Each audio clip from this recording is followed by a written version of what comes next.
Hello అండి, ఈరోజు మీకు టేస్టీ చికెన్ ఫ్రైడ్ రైస్ ఎలా చేయాలో చూపిస్తాను. ముందుగా ఆయిల్లో చికెన్ పీసెస్ వేసుకుని బాగా డీప్ ఫ్రై అవ్వాలి. తర్వాత దాంట్లో 2 ఎగ్స్ వేసుకోవాలి. తర్వాత కరివేపాకు వేసుకుని అల్లం వెల్లుల్లి పేస్ట్ వేసుకోవాలి. తగినంత ఉప్పు వేసుకోవాలి. తర్వాత ఆచి చికెన్ మసాలా ఉంటుంది కదండి, అది వేసుకోవాలి. తగినంత కారం వేసుకోవాలి.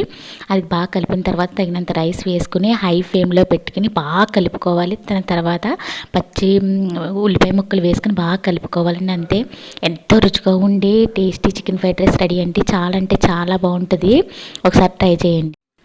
హలో అండి, ఈరోజు మీకు చికెన్ లెగ్ పీసెస్ ఎలా తయారు చేయాలో చూపిస్తాను. చాలా టేస్టీగా ఉంటే ముందుగా చికెన్ లెగ్ పీసెస్ని పసుపు ఉప్పు వేసి శుభ్రం కడుక్కొని పక్కన పెట్టుకోవాలి. తర్వాత 2 స్పూన్స్ బియ్యం పిండి, 1 స్పూన్ కార్న్ఫ్లోర్, తగినంత సాల్ట్, అల్లం వెల్లుల్లి పేస్ట్, తగినంత కారం వేసుకుని మజ్జిగ వాటర్ ఉంటాయి కదండి, మజ్జిగ వాటర్తో కలుపుకోవాలి. ఇలా మిశ్రమం అయిన తర్వాత దీన్ని మన లెగ్ పీసెస్కి బాగా పట్టించుకోవాలండి. బాగా పట్టించుకొని బాగా మెదుపుకోవాలి.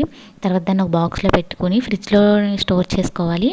మనం పొద్దుటివి కలుపుకొని సాయంత్రం ఫ్రై చేసుకుంటే చాలా బాగుంటాయి. సాయంత్రం ఫ్రై చేసుకుని పొద్దుట వేసుకుంటే ఇంకా బాగుంటాయి.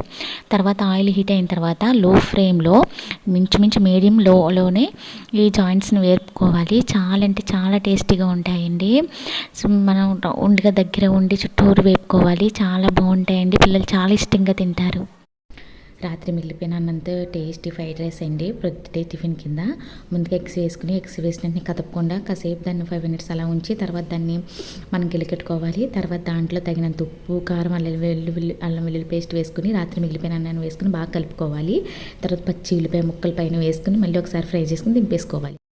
ఎంతో టేస్టీ చికెన్ లివర్ కర్రీ ఎలా తయారు చేయాలో చూపిస్తానండి. చాలా టేస్టీగా ఉంటుంది. ముందుగా ఒక బాండీ తీసుకుని ఆయిల్ హీట్ అయిన తర్వాత ఆనియన్స్ వేసి దాంట్లో తగినంత పసుపు ఉప్పు వేసి బాగా మగ్గాలండి. తర్వాత ఇంకోటి ఇలా మగ్గిన దాంట్లో మనం చికెన్ మసాలా వేసుకోవాలి. ఇది ఫ్రిడ్జ్లో ఉంచిందండి. మనం ఇలా ఉన్నప్పుడు ఏం చేయాలంటే సిమ్లో పెట్టి మూత పెడితే ముక్క విడివిగా అయిపోతుంది. అదిగోండి దాంట్లో కారం వేసుకున్నాను, మీకు చూపించలేదని. తగినంత వాటర్ వేసుకుని అల్లం వెల్లుల్లి పేస్ట్ వేసుకుని దగ్గర కానివ్వాలి. అంతే.